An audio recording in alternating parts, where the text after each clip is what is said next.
Having endured numerous defeats, Darius III assembled a massive army, determined to crush the Macedonians at the Battle of Gaugamela. After his loss to Alexander at Issus in 333 BCE, Darius III retreated to Babylon, where he focused on rebuilding his forces, summoning troops from all corners of his vast empire. Instead of heading directly for Babylon, Alexander secured Egypt and the Levant, ensuring his rear was protected and neutralizing the threat posed by the Achaemenid navy, which depended on coastal ports. Meanwhile, Darius sought to negotiate peace, offering Alexander half of the empire, a significant fortune, and his daughter's hand in marriage. Alexander rejected the offer, setting the stage for the decisive Battle of Gaugamela. After consolidating his position in Egypt, Alexander advanced north toward the Tigris and Euphrates rivers. Darius sent a detachment of 3,000 cavalry to block the Euphrates crossing, but they retreated as Alexander approached. By taking a northern route, Alexander shielded his left flank with the Euphrates River and the Armenian mountains, ensuring better foraging opportunities for his troops. Though not the most direct route, it was a calculated choice.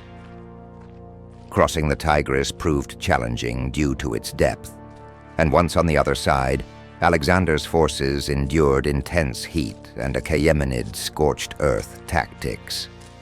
Captured scouts revealed that Darius had encamped near Gaugamela, just 8 miles away from Alexander's forces. Darius seemed unprepared for Alexander's choice of the northern route, failing to harass the Macedonian army or disrupt its long and vulnerable supply lines. Some historians argue that Darius anticipated Alexander would take the shorter southern route, famously used by Cyrus the Younger in 401 BCE. Others suggest Darius may have intentionally drawn Alexander to Gaugamela, a location he considered advantageous for battle. Gaugamela, meaning the camel's house, due to a prominent hill in the area, was a vast, flat plain. This terrain favored Darius, as it allowed him to leverage his numerical superiority without concern for obstacles. When Alexander's forces arrived near Gaugamela, it was clear that the Achaemenids were prepared for battle.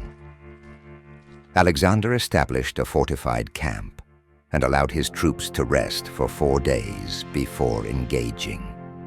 During this time, the Achaemenids worked tirelessly to flatten the battlefield, removing any obstacles that might impede their movements. Soon afterward, Alexander led his army onto the wide-open plains of Gaugamela, their formations prepared for battle. At last, the Macedonian king once again faced his Persian rival, Darius III, as the epic struggle for control of Asia was set to commence. However, this encounter was far from the easy victory the Macedonians might have anticipated following their indulgent winter. Darius had assembled an enormous army, so vast that its flanks stretched well beyond Alexander's forces, making a Persian outflanking maneuver almost inevitable.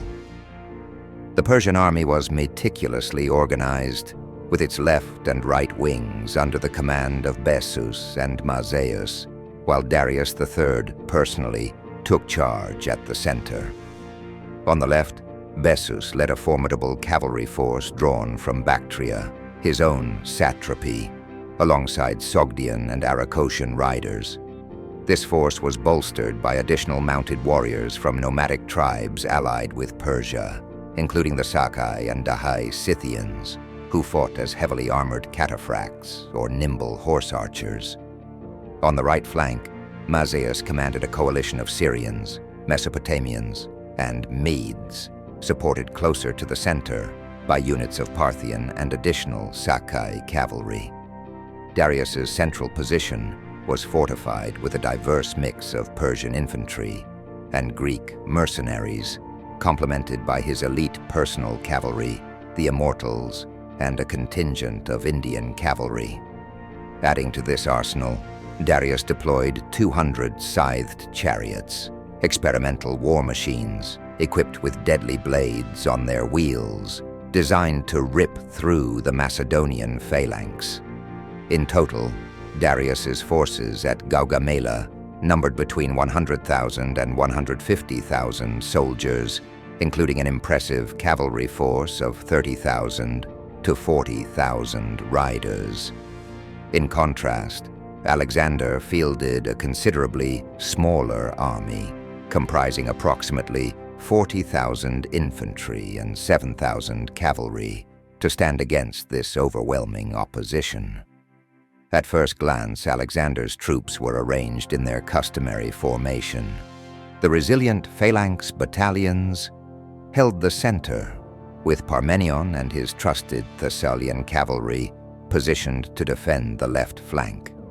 On the right, Alexander himself commanded the companion cavalry, supported by his reliable Agrian javelin throwers, archers, and the elite Hypaspist strike force, poised to deliver a decisive blow. Yet there were strategic modifications made specifically for this battle. Both flanks were angled inward to strengthen their defense against the anticipated Persian encirclement. Behind the Macedonian phalanx, Alexander positioned a reserve force of 7,000 Greek hoplites, tasked with pivoting to counter any Persian attempts to encircle the Macedonian line. With this strategic reserve in place and the flanks angled to twist, Alexander hoped to hold off the Persian cavalry long enough to secure victory. Confident in the discipline of his soldiers and ready to exploit Darius's tactics, Alexander ordered his entire line to gradually shift to the right. He then personally advanced with his right wing, aiming to outflank the larger Persian force despite being outnumbered.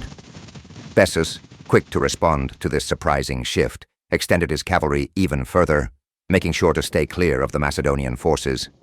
This maneuver effectively drew Persian troops away from their central position. It soon became clear to the Achaemenid commanders that Alexander's rightward movement was a deliberate effort to move the battle away from the open plain, thus undermining much of Darius's meticulously planned strategy. Despite being outnumbered, Alexander pressed on, gradually pushing his forces to the right, edging closer to the cleared area. Fearing the unfavorable terrain, Bessus eventually took the bait and launched a direct charge against the Macedonian right wing. This was exactly the move Alexander had been aiming for all along. As Alexander's companion cavalry clashed with the fierce Sacebactrian vanguard under Bessus, the Macedonian king reinforced the battle by sending additional units from further down his flank. In response, Bessus committed the bulk of his forces, hoping to crush Alexander and overpower his army. Meanwhile, Darius III, seeing an opportunity to finally eliminate his Western adversary, believed the time had come to deal a decisive blow to the Macedonian king. On the opposite flank, Mazaeus initiated a fierce cavalry charge against the resolute Parmenion, who, as usual, found himself heavily outnumbered.